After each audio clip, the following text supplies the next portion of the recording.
Hey y'all, so excited on this week's episode of Life in the Jasmine. I brought you guys to Pike's Place Market in the world famous Seattle that everybody loves, or at least dreams of coming to, right? I'm going to show you guys some little inside things, pick up some things for dinner, see what they have, explore, get out the house a little bit. I know the weather looks crazy, but hey, welcome to Seattle, baby.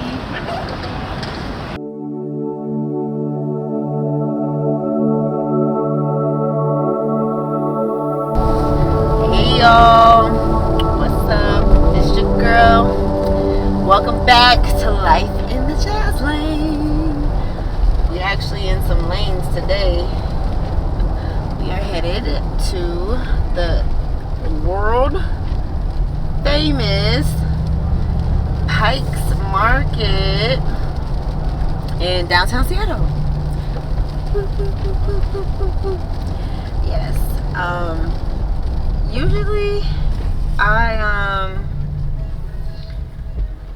Usually I would take, the easy route and I would ship my groceries, but I felt for the sake of today and today's video, I would talk to you guys a little bit about myself, let you guys get to know a little bit more about Jazzy, and kind of just give you guys a little backstory on my life,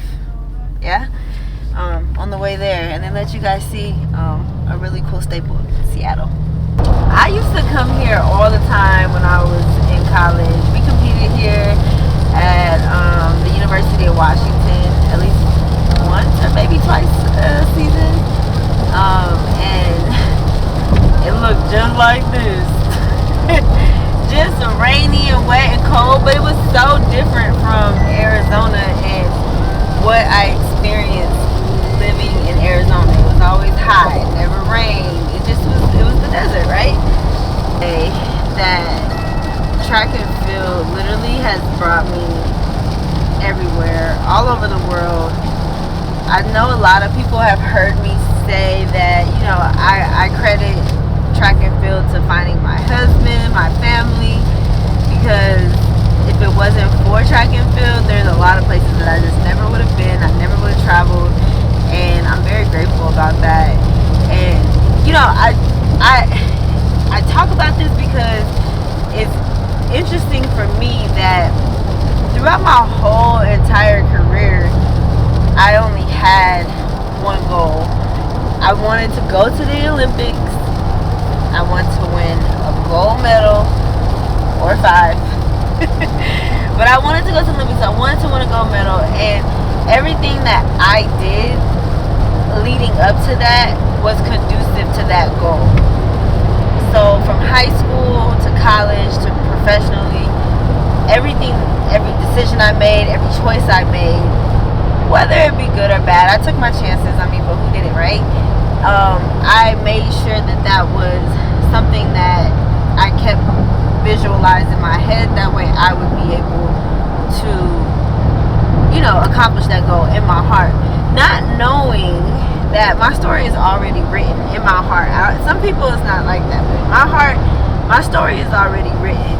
And little did I know, going through the pages and flipping through the pages of my story, that track and field would have been the main person writing everything that has to do with it. People who don't know, I was born in Houston, Texas. My mom had me when she was 16. It was me and my mother only for the first maybe 5 years of my life. She was a teenage mom. She ended up relocating from Texas to California, from California to Arizona, where my mom ended up meeting my stepdad and marrying him and giving me 3 more little siblings. Love and marriage is really the only vision of relationship that I've ever had moving into, meeting my husband. But, we relocated to Arizona. We lived in Iowa for a little bit. Went back to Arizona, where I finished junior high, high school, and college. I was All-American at Arizona State University. I made a world championship team in 2018. 11, and I went on to compete professionally for the next about 10 years off and on. Before I met my husband, though, I had decided that I was going to stop running track. I didn't make the 2013 World Championship team, and it was really devastating for me, especially after not making the 2012 team and relocating to Texas to pursue my goals.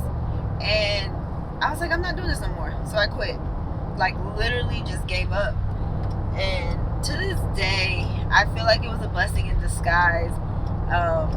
Those steps were definitely ordered by God, because within weeks of making that decision and picking up more hours at work and just kind of trying to draw out what was next, I found my husband. Or my husband found me. I ain't gonna say it. I had met my husband. Things moved like fairly fast. Like I said, I was done running track. I didn't want to run anymore. We got married. We pushed to have our daughter. We got pregnant really fast. And I want to say like halfway through my pregnancy, I was sitting at home watching the USA Championships. And I believe it was the off year. And I watched Alicia Montano. I'm bad with names and remembering stuff, guys. Don't do that. Anyways, I watched this woman run around the track, and she trained through her whole pregnancy, and I was impressed. And I told my husband, I was like, I'm running track again. I'm not gonna let this stop me from running. I can start a life. I can have a family. I can do all these great things and still accomplish my goals. And he was very, moving back to Austin, and being in Austin after having my baby, I got to train with some amazing Olympians and athletes. I had an awesome training group, and I trained for the next 2 years running track, trying to make another Olympic team, which was the 2016 Olympic team. So we spent a lot of time, a lot of money, a lot of sacrifices. We sacrificed being away from each other for 2015. Me and my husband, yesterday was my daughter's birthday, and we ended up talking. I was like, you actually missed her first birthday. Like, y'all were not together on her first birthday, which was crazy, because we did everything together up until that moment. But because I wanted to run track and I had a goal, we sacrificed those things. We sacrificed being away, being together. We sacrificed our finances, because we funded the entire operation, which was, I paid for my coaches, I paid for my training. I didn't have any sponsorships, and where we thought that we had it, we really didn't. It was really tough for us, because my husband was on practice squad, and we weren't making the money like we are blessed to be making right now. So it was a major sacrifice, to where after not making that 2016 team again, I said I wasn't gonna run no more. I made another conscious decision. I was just like, I just can't do this. And if I'm gonna do it, there has to be another way. There has to be a better way. It has to be, it just has to be more conducive than, what I'm doing right now. People next to me didn't park their vehicle correctly, and also the G-Wagon. And did she have her hand over her face like an embarrassment for me? It's being intense for no reason. All these red lights. Oh my God. Alright. I just hope this white car next to me is still here when I come. Alright, so let's see, goes loud as hell. We made it to the market. Look at it. Yes. So we are going to try to find something to make for dinner. Maybe just find some stuff here while we're here. Why not, right? I'm definitely gonna get flowers because I love flowers. And yeah, let's just go see what the market has in store for us. How about that? Because I was doing my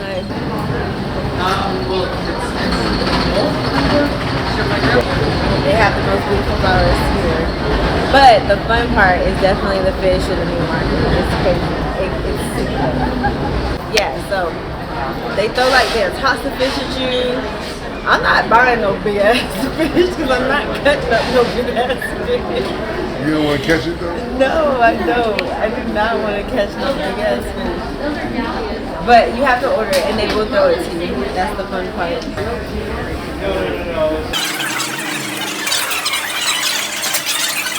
The best mango that you will ever have in this country. Can you pick me the best one? I can. There's the garbage down there for the skin. I'm assuming you want it ripe, ready to eat for today, tomorrow? You got it. This one's really good. It's the sweetest of all the pears. Why do you have all the sweetest and the best of everything? Somebody's got to be the best, right? You know? Somebody's going to be the best. It might as well be me. Somebody got to be the best. Somebody got to be. Sure.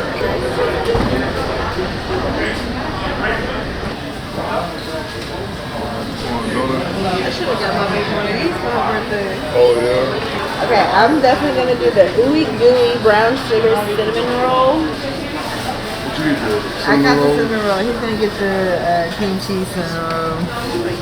It's the How are you not getting that in Texas? We should get one for Gia. It's her birthday.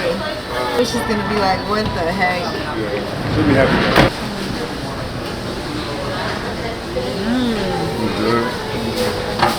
That's good. Strawberry Cream cheese, cup. strawberry cup.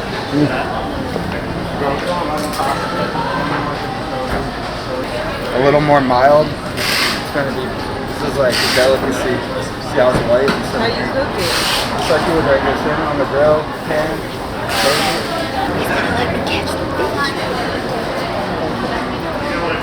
Anything else for you guys? Oh my god! No. Wild one, flayed up! Wild one, flayed up! Yeah.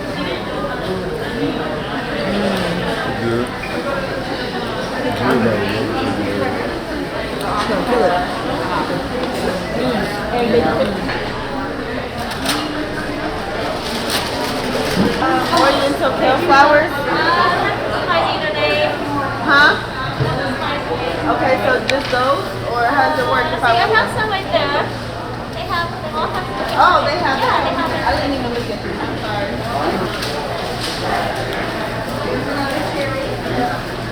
I used to see slime.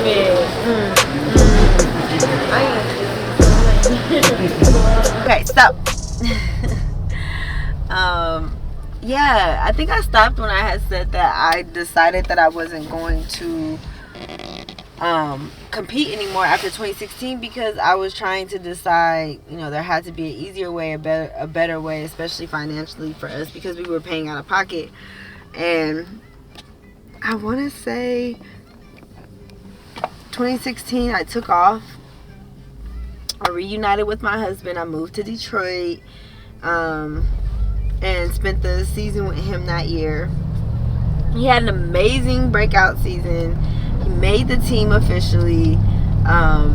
It was just like such a blessing and I felt so good. What was really ironic was he got a deal with Nike that year and I was like, this is like I'm signing with Nike. And anybody that's married like kind of has an idea and like understands that like what's mine is yours, what's yours is mine.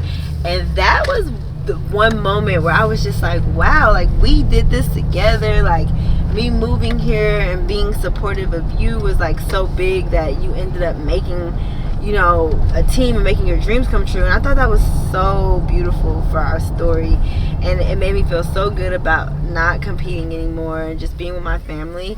But I really found myself struggling mentally, maybe probably after like a year of indulging in that lifestyle. And I say that lifestyle, I just mean like just being there, being a mom, staying at home, cooking, cleaning, the NFL wife life, because I got to hang out with everybody. I got to do so much. I made so many friends during that time that it all seemed so good. I loved it. But then after like a year of that, I was just like, what am I gonna do now that I don't run track anymore? That was what was hard for me. And I decided after, I want to say, that season of just being really down and a little sad, I reached out to one of my friends that was in Detroit, and she was like, I was going to pour into some other kids. I knew she was coaching, and I was like, you know, I remember one of my coaches saying, if you're not going to compete no more, get into coaching. So I was like, maybe I could work with some kids here in Detroit. Maybe I can do this. Maybe I can do that. So I reached out to her, and this girl was like, oh, why you ask me if I'm still coaching? You want to run still? I was like, I mean, I could. And I was there for a whole, I trained for like 8 months with Coach Best. I ran an indoor season. I donned it as the start of my last comeback that I was going to have, because if you guys are counting, this is my my second time coming back to trying to accomplish this goal of going to the Olympics and making an Olympic team. We were going head first. Then my husband gets traded. Yeah, traded. So we had to pack everything up. We moved to, we ended up moving to Dallas. It was beautiful. We got to spend a season in Dallas with him working in Dallas. No moving back and forth. For some people, if you don't know, in the NFL life, if your husband, like now, is playing for the Seattle team, you're renting and buying in Seattle, and then you're paying for whatever you got going on in your everyday life when you leave here, unless you're like, I'm gonna just live in Seattle. But we didn't have the means to do that at the time. So for us to have lived and bought in the same place, it was by far the most beautiful, the biggest blessing for us. We got to have all of our family at the game, family coming to visit. It was just, it was good. It was perfect. I find a coach in Dallas that I, felt was gonna be so perfect for me as well. And he taught me some things about hurdling, opened up my mind, opened up my thoughts about what I was really getting myself into. And this is probably around the time where I really started evaluating my true desires. In Texas in 2019, we moved into the pandemic, and like I said, you watched the previous videos, you basically know that my life just sped up a little bit. I made some very hardcore decisions. I decided that I wasn't going to compete anymore. I was going to pour into my personal training because I wanted to make sure that, I had some form of income for myself. I started my fitness line, and I started, my movement of Find Your Fit. And right now, that's where I'm at, just trying to tie all of these thoughts and put all these things together, and letting people kind of get a real idea of what this really means. Because I know obviously people are just like, okay, whatever, this girl's just recording. No, I'm really trial and error. It's been my entire life. So super excited that I was able to share this with you guys. Make sure that you like, you subscribe, and share my channel. Comment, let me know what you thought about Pikes Market. That would be awesome. Until next time, life in the Jasmine. Thanks for coming by, guys. What's up, chicken? I got a whole surprise for you. What's the surprise? What's the surprise? How was school? Yes. How was your rehearsals? Good. They're good? You ready for your surprise? Yeah. Look what we got from the marketplace.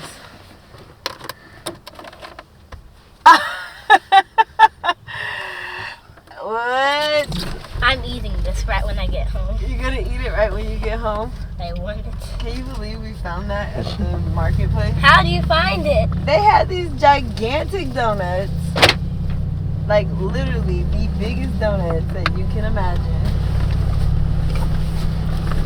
And we figured you would like that one.